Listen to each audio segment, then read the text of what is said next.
welcome to the Cyril Algar Community Center. Thanks for coming out here on this Monday as we feel winter coming back. We are in Metro Council District 10. We have a fantastic council person here, Pat Movahill, who unfortunately can't be with us here today, but his right-hand man, Jeff Wool, is with us here, and he's going to give us a greeting from the councilman. So, Jeff, please say a few words with us. Thank you, Mayor. I'm Jeff Wool. I'm happy to be here to represent Councilman Mulvihill, and of course he sends his regrets, but we mostly just wanted to say, hey, thank you, Robbie, for what you're doing here and Metro Parks. Thanks so much for visiting District 10. All right, thank you. Thank you, Jeff. Good to be in District 10. Okay, folks, as we know, winter break and the holiday season are almost here. Kids have a lot to do, but we want to make sure they are aware of even more things that we have to do when they have time off school. We know that children and parents certainly are happier when kids stay active and are just not sitting at home hanging out on the couch. And it's also good for kids, and all people for that matter, to stay healthy or stay active both physically and mentally. And so that's why I'm proud to join representatives from our community partners throughout the city that are providing dozens of activities that will challenge young minds and young bodies as well. And first up is going to be Robbie Valentine. Robbie is no stranger to everybody. He's one of our greatest citizens. He continues to do great work for the youth in our community. And Robbie Valentine will be offering a free 3-day basketball camp here at the end of December. The camp is open to boys and girls ages 6 to 16 and will take place during JCPS's winter break on December 27, 28, and 29. To register for the camp, parents should visit bestparksever.com and click on the link that says Robbie Valentine Basketball Camp. Again, it's free, and registration is limited to the first 100 kids, so you're going to need to get on this right away if you want to participate, if you want your child to participate. Robbie has been a consistent champion to our community, both on and off the court. By now, thousands of kids have attended Robbie's camps throughout the last 2 decades, and he's helped youth learn not just about basketball, but also healthy habits, how to be a good teammate, a son, a daughter, a leader, productive member of the community. So we're really thrilled that Robbie is back once again to offer this opportunity for kids throughout Louisville. And a lot of people support Robbie. The depth and breadth of the quality of the program is seen in the number of sponsors he's been able to sign up consistently for his efforts, which I really appreciate. So, Robbie, the mic is yours to tell us more about your winter camp and the sponsors. So, everybody, a round of applause and a big thank you for Robbie Valentine. Robbie.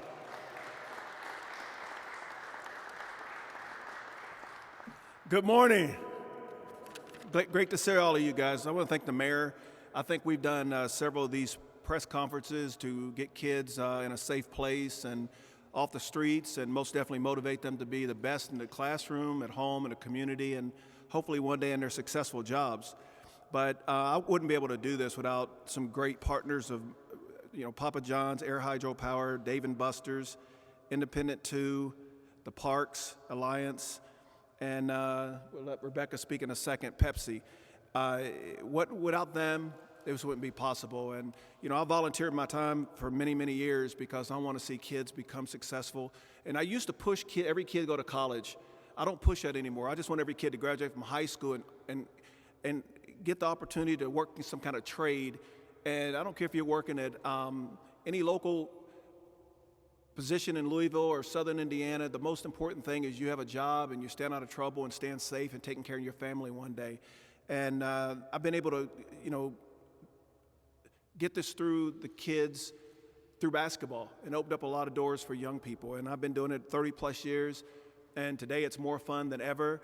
At this clinic, hopefully we'll partner with one of the companies to provide both screenings and vaccine shots and to keep the kids safe in that way, and we'll announce that a little bit later date. But before I end, I want to ask Rebecca to come up and say a few words from Pepsi. And I want to thank all the organizations back here that's going to be taking their time during the Christmas holidays to be able to do this. And every adult that works my camps, every one of them said they want to come back and spend 3 days with the young people, and we'll feed them.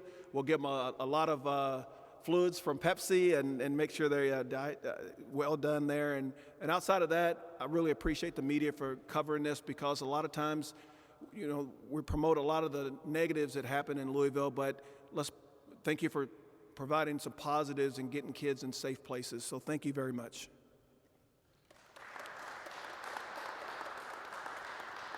Awesome. Robbie, we just wanted to thank you for the opportunity to be able to be a partner to the holiday camp.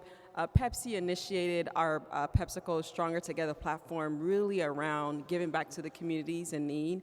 And we are so happy to be able to be a partner and being able to give back to the community. So we're excited about the holiday camp, and always thank you, Robbie, for the opportunity.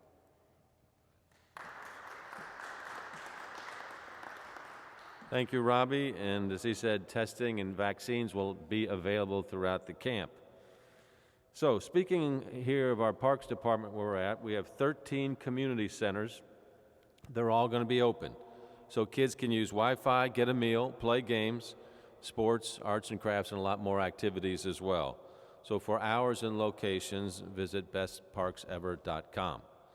Our team at Parks and Recs is also offering youth basketball leagues for ages 6 to 16 that will start up in January in 4 of our community centers. So that's in January after the holidays.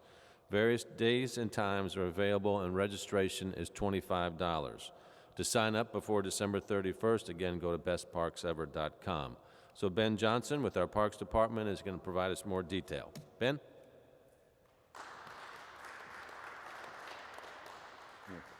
Thanks, Mayor. Again, I just want to thank everybody for participating, particularly Robbie. Some things never get old, and this is one of those things. We've been doing this with Robbie for close to 8 years, my entire time here at Parks and Recreation, and he just makes a call, and we just figure out where we're going to be and what the dates are. It's never a question of if, it's just when. A couple great things about working with Robbie is he has this thing just down to a science. It's going to run like clockwork. We know that. He's done it at 4 different community centers that we have, so he's moved it around the community. And he's been doing this long before we had this recent turn of questionable behavior and the negative effects of COVID. And so this is one of those things that's extremely positive for young people, extremely positive for their families. They absolutely will have a great time. And from day one, his camps have always been about more than basketball. They've been about teamwork. He has partners that'll come in and talk to him about education, about behavior, about being better citizens. So it's a wonderful opportunity. The last one we did at the California Community Center, I remember a grandmother was concerned because her little girl was yay big and everybody else was bigger, and what's she gonna do, and is she gonna be safe? And 2 minutes later, the girl was ripping and running, bossing people around, snatching balls from kids, having fun, but following the direction. And by the time the camp was over, she was doing everything everybody else was doing with as much confidence as a high school basketball player, and that's a lot of what Robbie does to instill. Following up on what the mayor said, we have 13 community centers. We are open throughout the holiday. We absolutely want all of your young people to come out and participate. We also do things for seniors. We have a senior facility in Wilderness Road. We have an art facility on Dixie Highway. So we try to work with the entire community, and this is just one of our great partnerships. We're always interested in others. You will find out more about the individual community centers or opportunities to volunteer with our department or partner and locate your program in one of the community centers. You can also call 574-PARK, which is 574-7275. We don't expect everyone to work as hard and be as great as Robbie, but if you're willing to work a little bit, we're willing to work with you. So thank you all. Enjoy your holidays. Thank you, Ben. Taylor Utley is with us. She's with the Community Affairs Division of JCPS. And Taylor will talk to us about an exciting opportunity for kids to get some experience in coding and computer science over the winter break. Obviously, it's a good thing. It's going to help keep young minds sharp and also keep their eye on the ball and building their resumes for a bright future. So, Taylor?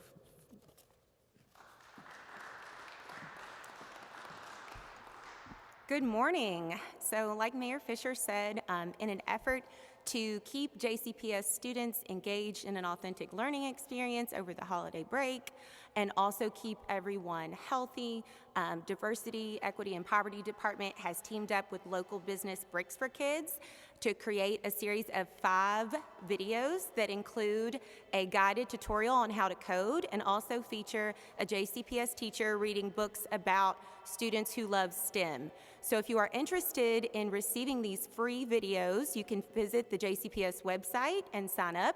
Those videos will be emailed to everyone who's registered on December 20th, and they are designed for students in 3rd through 5th grade.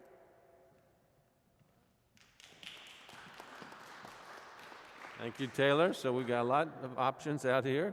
We also have with us today Josh Poole. Josh is the membership manager at the Kentucky Science Center, and he's here to discuss the Science Center's community access membership. It's a way for families to get some help in accessing a membership if they don't have the financial capability to do so. So it's a good program. Josh Poole.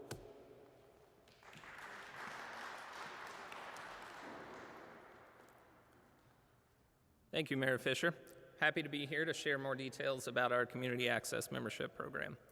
Any family receiving benefits through either SNAP or WIC is eligible to receive a free year-long family membership to Kentucky Science Center. Community Access members receive all of our family membership benefits, including 12 months of free access to the Science Center and discounts on camps, workshops, parking, and gift shop items.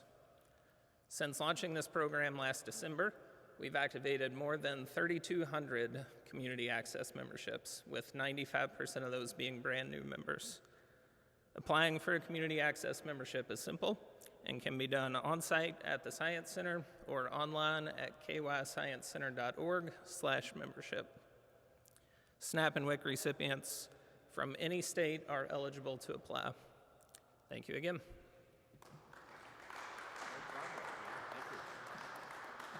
All right, thank you, Josh. That's great progress, more than 3,000 families, so that's awesome.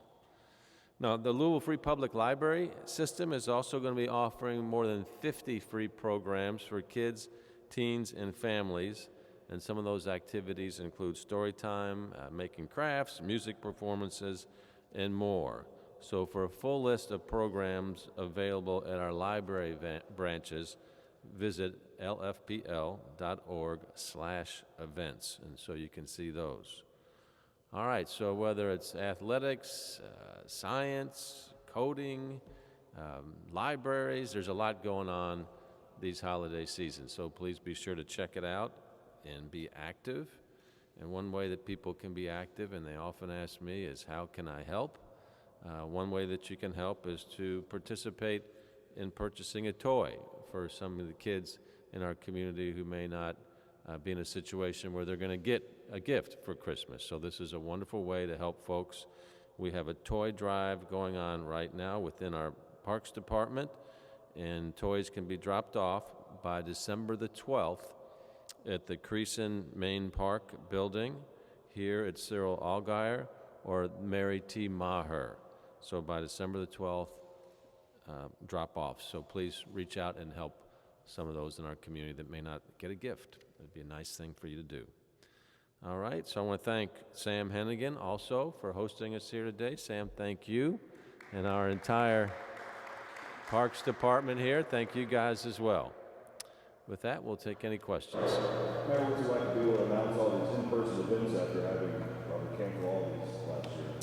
Yeah, last year was tough when COVID was fully raging. So it's a little mixed emotions, to be honest with you, right now. It's wonderful to see everybody coming back, but COVID is still out there. And this past week or so, we're starting to see our numbers increase in the community.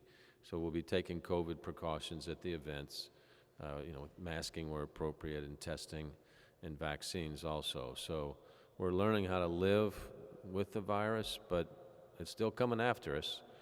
Our numbers here in Louisville are increasing, and we have not even seen the Omicron variant yet. So we'll be attentive and alert to all that.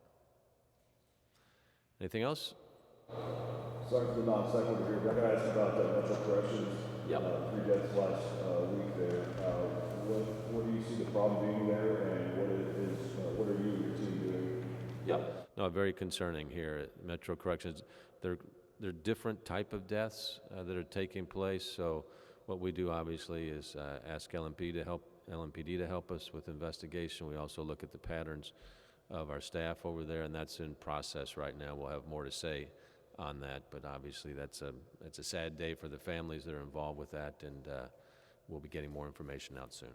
I did a story on yesterday, and the assistant director for LMC says it's an issue because when people are sick, going into the jail at the end of the FOP, it's saying that it's a staffing problem. So what is the issue? Yeah, so I know, especially on the latest one, that was reported, evidence that was reported as a suicide.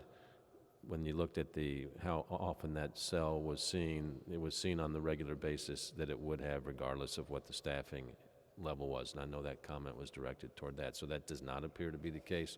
Clearly, staffing is an issue inside of the jail. It's been reported we're down about 20% or so, but it does not seem to be related to that specific incident. Okay, thanks everybody for coming out. Robbie Valentine, again, thank you, and to everybody else, our organizations up here. Let's make sure our kids stay busy during the holidays. Thank you all.